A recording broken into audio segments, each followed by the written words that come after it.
Welcome to Mahir Trading Live.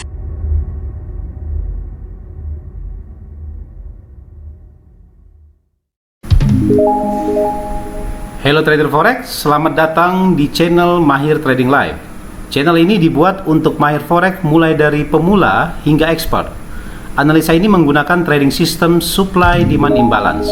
No indikator, no news, no volume, no fundamental, no earning announcement.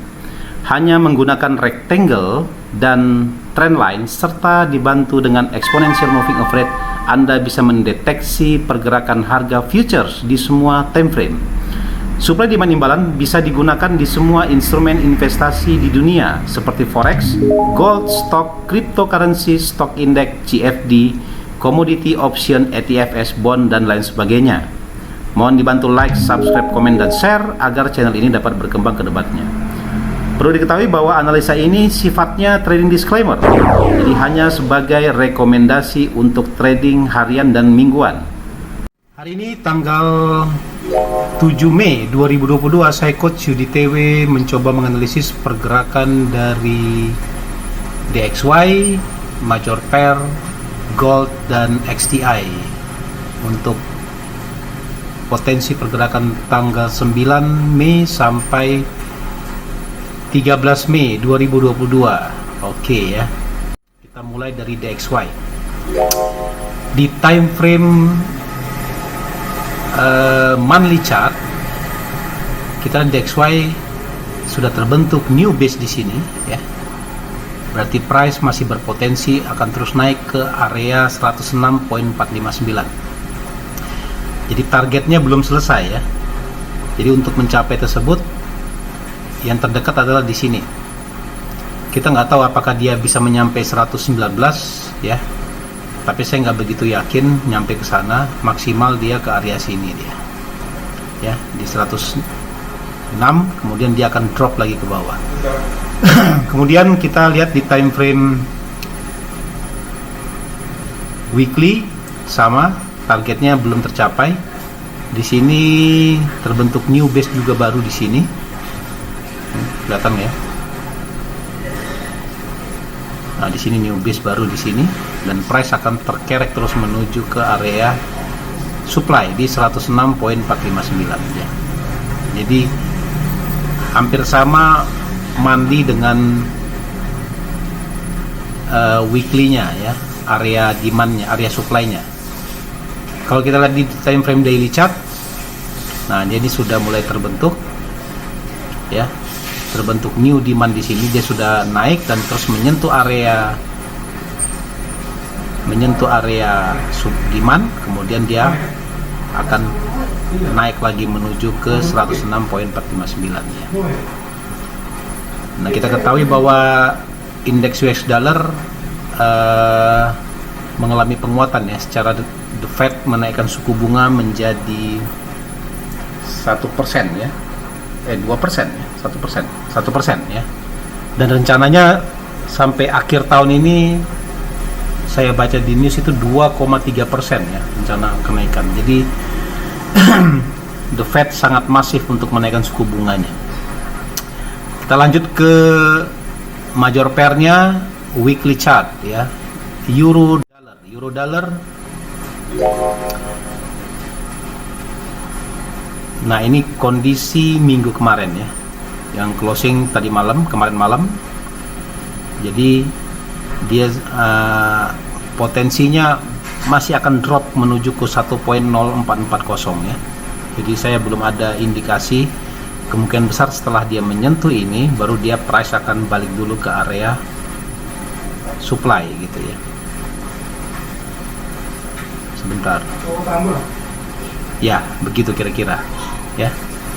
Terus untuk time frame daily, ini kenaikan suku bunga ya, ini NFP ya. Dan hari Jumat ini NFP, ini kenaikan suku bunga ya. Ini ada correction hari Kamisnya. Dia berarti price sudah naik ke area supply dan kembali menuju ke area demand di sini ya, 1.0452. Trend masih downtrend ya. Untuk time frame H4, nah ini sudah terbentuk new base baru ya. Ini supply baru, price berarti ada potensi area demand ini akan dieliminasi ya, menuju ke 1.04 di sini, 1.0428 di sini ya, seperti sini. Kalau kita lihat di time frame monthly-nya,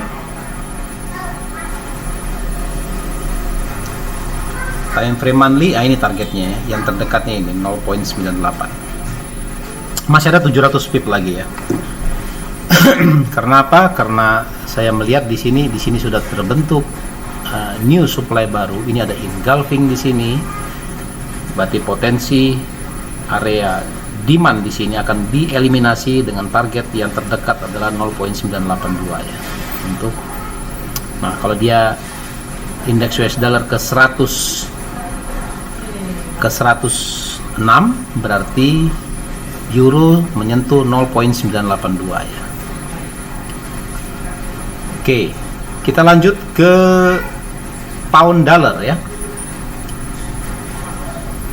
Pound dollar kita lihat dulu time frame monthly-nya. Time frame monthly belum terremove ya. Ini low-nya 2251, di sini 2276. Jadi sekitar 20 pips lagi, nggak nyampe 20 pips dari low kemarin yang sudah dicetak itu sedikit lagi ya. Saya punya analisis bahwa pound sterling akan mencoba lagi low ketika tahun 2020 ya, bulan Maret ya di sini. Jadi targetnya di area demand di sini 1.15 ya. Jadi jaraknya sekitar 800 pip, hampir sama dengan euro lah ya, at least ya, kurang lebih. Ya, kita lihat time frame weekly chart, price sudah menyentuh ya. Apakah ada potensi pembalikan? Nah, di sini kita lihat kita nggak bisa mendefinisikan, tapi kalau saya lihat formasi candlestick-nya minggu depan potensi ini akan tereliminasi dengan target new demand yang terbentuk bulan Mei ya, 2020-an ya, bulan Mei 2020, dan price akan dari sini kemungkinan besar price akan naik kembali ya, ke area supply-nya. Kemudian time frame daily, nah di sini detailnya di sini kelihatan. Nah, ini sudah terbentuk new base lagi, dan berarti price berpotensi akan mengeliminasi ini dengan target terdekat di sini dulu 2195 ya. Dari 2195 naik lagi ke area supply, kemudian drop lagi ke 1 poin berapa ini? 18 ya. Tadi yang target di sini targetnya 1.2 di sini. 1.16 ini targetnya sini, 800 pips ya. Oke, time frame H4 ini datanya nggak cukup, berarti ini sudah terbentuk new supply di atas, sudah tersentuh sekali, dan saya tidak yakin price akan lagi naik ke atas ya. Sebentar dulu, ini sudah tersentuh memang ininya ya. Sudah tersentuh area flip zone-nya, dan price berpotensi akan melanjutkan penurunannya minggu depan ya. Kita lanjut ke Aussie dollar monthly chart-nya. Monthly chart, nah udah, ini sudah fix lah ya. Ini akan tereliminasi ya. Targetnya yang terdekat adalah 0 general 6 ya, 6-nya 4 kali ya. Targetnya ke situ yang paling dekat. Tapi kalau kita lihat di time frame weekly chart, bukan di situ targetnya. Targetnya di sini 6531. Jadi jaraknya 530 itu terdekat. Nanti endingnya ntar di sini ya. 60 ya. 6151 60 ya. Nah, sekitar hampir 1000 pips ya. Potensi dari dropnya dari Aussie dollar ini. Teknikalnya kenapa? Karena area extended range candle ini harus ditutup dulu ya. Jika dia ingin naik lagi ke atas, ini harus ditutup dulu. Setelah dia menyentuh di sini, baru dia akan uptrend lagi ke atas. Time frame daily sudah terbentuk new base baru di atas ini ya, dan dia respected sama di sini, berarti ini akan tereliminasi dengan target adalah 6840 tadi di time frame weekly tadi ya saya gambarkan. Di time frame H4 juga begitu sama. Nah, ini sudah tereliminasi area demand di sebelah kiri di sini, berarti price akan drop ya, menuju ke area supply, ke area demand, next demand yang masih fresh ini nih ya. Oke, kita ke Kiwi Dollar ya. Apa yang terjadi Kiwi Dollar tidak jauh beda ya dengan Aussie Dollar. Dia respected price, dia berarti price targetnya 0.609 ya, 061 aja, 0.61 lah yang terdekat di sini ya targetnya. Setelah dari situ kemungkinan dia akan mengetes low-nya di sini ya.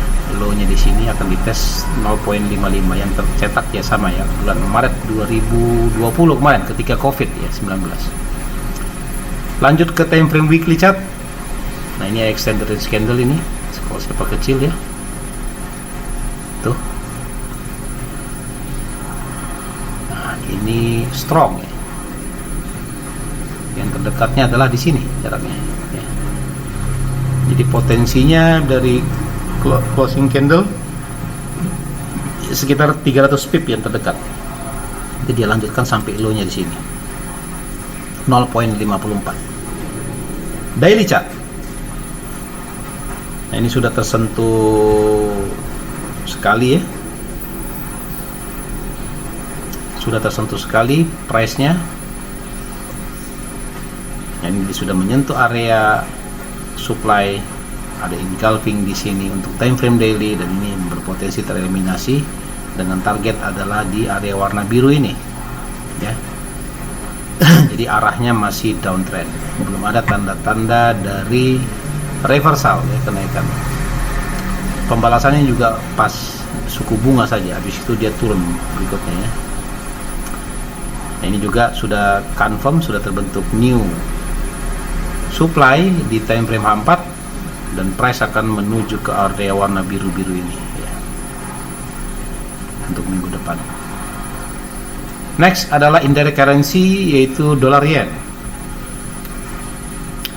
Dolar yen time frame monthly chart belum ya, belum sampai, masih ada potensi sekitar 300 sampai 400 pips lagi ya menuju ke 134.5. Jadi ini sudah terbentuk new demand baru, berarti mengkerek price ya menuju ke area supply. Ini sama monthly dengan weekly-nya itu hampir sama area base supply-nya, jadi potensinya masih ada sekitar 300 sampai 400 pips lagi ya. Masih uptrend ya, jangan dilawan. Nah, ini sudah terbentuk new base baru dari respected, berarti potensi hari Senin akan kuat naiknya kemungkinan besar ya, menuju ke 132 yang paling terdekat, 132, 133, 134 ya, masih ada 300 pips lagi menuju ke 134.5. Nah terus, nah ini sudah tersentuh sekali, berarti price berpotensi ini akan tereliminasi dan dia menuju ke area strong supply ya, di 132 dulu, dari 132 baru ke 133.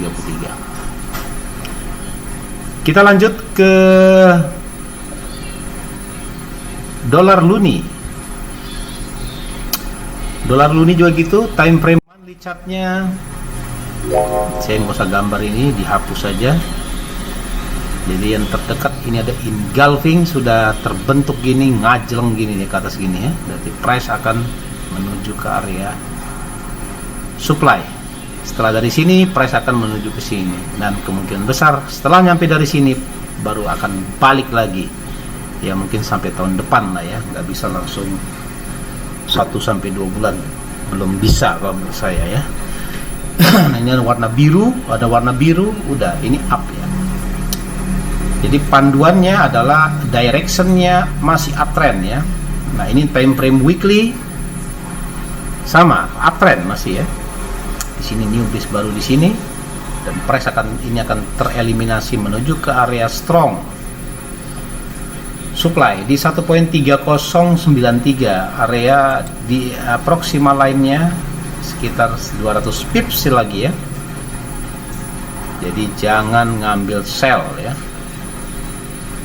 ambil buy aja. Apalagi ini closingnya ini engulfing dia, dan minggu depan berpotensi ini akan tereliminasi menuju ke area strong di 1.3093 ya, sekitar 200 pip. Tadi hampir sama yang saya jelaskan di weekly ya. Untuk time frame H4 juga sama,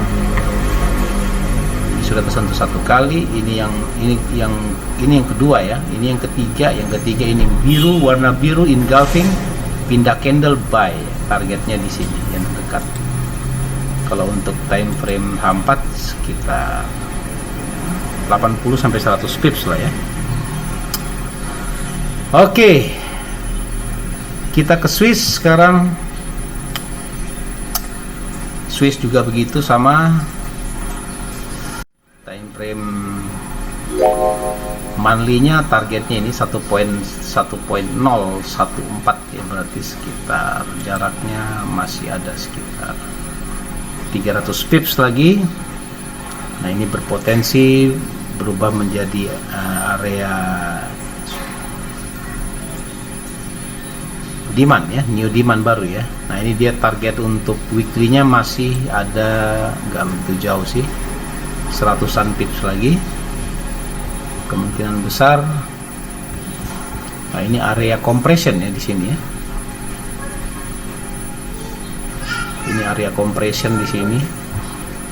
Kemungkinan besar price akan langsung dia tancap gas ya. Langsung ini akan ditabrak ini kemungkinan besar. Time frame berikut daily ya, ini targetnya 9983 1.0 ya, ini ya. 1.0 sekitar 150 pips ya jaraknya ya. Jadi jangan dilawan ya, ambil buy aja. Nah, ini untuk H4 nya 9925, ini masih jauh di atas ini. Ini kan satu base ini cuma 7 pips, 6 pips kecil lah. Gerakannya untuk Swiss kecil banget ya. Terus kita lanjut ke gold. Time frame gold untuk monthly chart. Nah, ini dia sudah menyentuh area supply dan price agak susah, dia akan naik lagi menuju ke area supply. Tapi tetap ini uptrend ya, uptrend exponential moving average-nya masih di bawah, berarti price berpotensi untuk turun dulu ke area demand di 1830-an. Seandainya tidak kuat dia, berarti dia langsung naik dan ini akan tereliminasi dan akan membuat new all time high baru ya untuk gold. Ya. Naik sepanjang masa ya, tertinggi sepanjang masa nanti ya. Di atas 2075 tentunya. Nah, ini saya lihat di sini potensinya drop ya. Karena apa? Di sini terbentuk nih warna merah, di sini warna merah, di sini sempat dia candle engulfing. Ya, seandainya dia tidak kuat juga turun membreak low-nya ini, low weekly-nya ini, dan price akan kembali dengan kuatnya ke atas ya. Tapi seandainya benar dia tersentuh di sini, potensinya masih ada gerakan yang tidak begitu kuat ya, jika dibandingkan dengan sebelumnya. Untuk time frame daily, price memang sudah menyentuh area supply ya, area supply. Dengan acuan weekly masih drop, berarti price untuk minggu depan masih berpotensi menuju ke 1830-an. Nah, disinilah area proximal line dari monthly chartnya ya, potensi jatuhnya masih kuat ya untuk gold ya. Kemudian kita lanjut ke time frame H4 yang terakhir. Nah, ini price sudah berada di area supply sebenarnya dan berpotensi untuk menuju ke 1827. Ini area proximal line weekly-nya sama proximal line time frame monthly ya. Ya, itu singkatnya aja kita jelaskan, yang penting arahnya ya, arahnya masih drop atau naik gitu ya. Yang terakhir adalah XTI atau oil. Nah, oil saya sudah jelaskan kemarin di daily analysis. Nah, price akan menyentuh dulu area supply, setelah itu dia akan drop dulu dia menuju ke area demand. Dari sini price akan lanjut lagi naik ya. Jadi masih ada mungkin semingguan lah waktunya nunggu ke sini, seminggu atau 2 minggu ke depan lah ya. Ya, karena di sini tereliminasi di sini, berarti price seandainya kuncinya di sini di 115.73. Jika ini di break berarti price akan terus naik ke atas. Tapi seandainya setelah menyentuh area supply ini terus dia turun, berarti dia akan drop dulu gitu ya. Tapi pada dasarnya tren masih uptrend. Ya. Kemudian untuk time frame daily, nah tadi inilah target dari 100 berapa tadi ini? 113.23. Kalau 113.23 berarti di area sini ya, kotak sini ya. Ya. Benar. Di area 123 berarti 114.26. Setelah jadi sini baru dia akan drop lagi ke bawah. Oke, mungkin gitu dulu aja analisa singkat saya. Semoga bermanfaat buat teman-teman semuanya yang melakukan trading minggu depan tanggal 9 sampai 13 Mei 2022. Ya. Tetap semangat, gunakan stop loss, jaga money management, lot sesuai money management. Wassalam. Thanks for watching.